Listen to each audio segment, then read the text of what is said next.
السلام علیکم ورحمۃ اللہ۔ دوستو، ایک بڑی ہی انٹرسٹنگ اور خوبصورت سٹوری آپ لوگوں کے سامنے پیش کی جا رہی ہے۔ ایک شخص جسے لوگ ٹڈھا کہتے تھے، اپنی بیوی کو لے کر اپنے مقامی گاؤں سے نکل کر دوسرے گاؤں میں سیٹل ہو گیا۔ اس نے فیصلہ کیا کہ اس نئے گاؤں میں نئی شناخت پیدا کروں گا۔ اب لوگ مجھے ٹڈھا نہیں بلکہ پیر صاحب کہیں گے۔ بیگم نے پوچھا کہ وہ کیسے؟ جواب دیا، اس گاؤں کے چودھری کی بہن کے پاس ایک قیمتی ہار ہے، بس تم وہ ہار کسی طرح چرا کر لے آؤ، پھر دیکھتی جاؤ۔ بیگم نے حکم کی تعمیل کرتے ہوئے ہار کمال مہارت سے چرایا اور لا کر ٹڈھے کو دے دیا۔ دوسری جانب گاؤں میں ہنگامہ ہو گیا۔ ہار کی چوری کی خبر جنگل میں آگ کی طرح پھیل گئی۔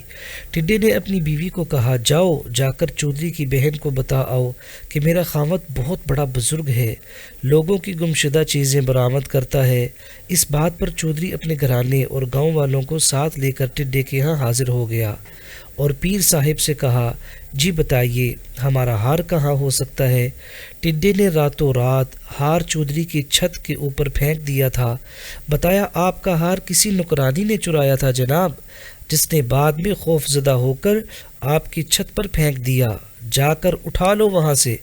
ہار ملنے کے بعد اس ابتدائی کرامت پر سارا گاؤں پیر صاحب کا مرید ہو گیا، مگر چودھری جو اندھوں میں کانا راجا تھا، اسے پیر صاحب کھٹکنے لگا۔ گاؤں والوں کو سمجھایا کہ یہ شخص مجھے فراڈ معلوم ہوتا ہے، مگر گاؤں والے انکار کرتے رہے۔ چودھری نے پیر صاحب کو ایک اور آزمائش میں ڈالا، مگر خوش قسمتی سے وہ اس آزمائش میں بھی کامیاب ہو گیا۔ لوگوں نے چودھری کو سمجھایا کہ اب بس کرو، بزرگوں پر شک نہیں کیا جاتا۔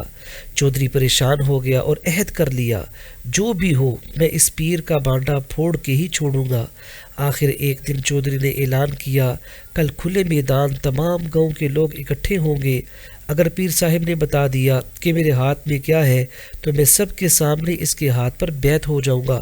سب لوگ پیر سمیت میدان میں پہنچ گئے۔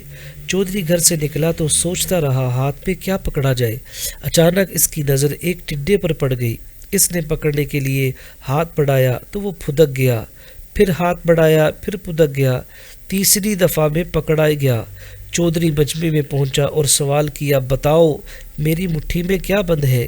اس سے پہلے کہ پیر صاحب جواب دیتا کہ وہ گہری سوچ میں پڑ گیا۔ اسے اپنی شامت نظر آئی۔ 2 بار تو جیسے تیسے بچ گیا تھا، مگر اس بار بچنا ناممکن تھا۔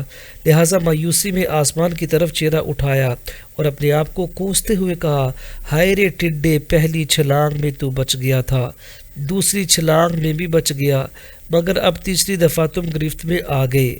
یہ سنتے ہی چودھری ٹڈھا المعروف پیر صاحب کے پاؤں سے لپٹ گیا، دھاڑے مار مار کر معافیا مانگی، کہا، کوئی مانے نہ مانے، میں مانتا ہوں کہ تم پیر ہو، مرشد ہو۔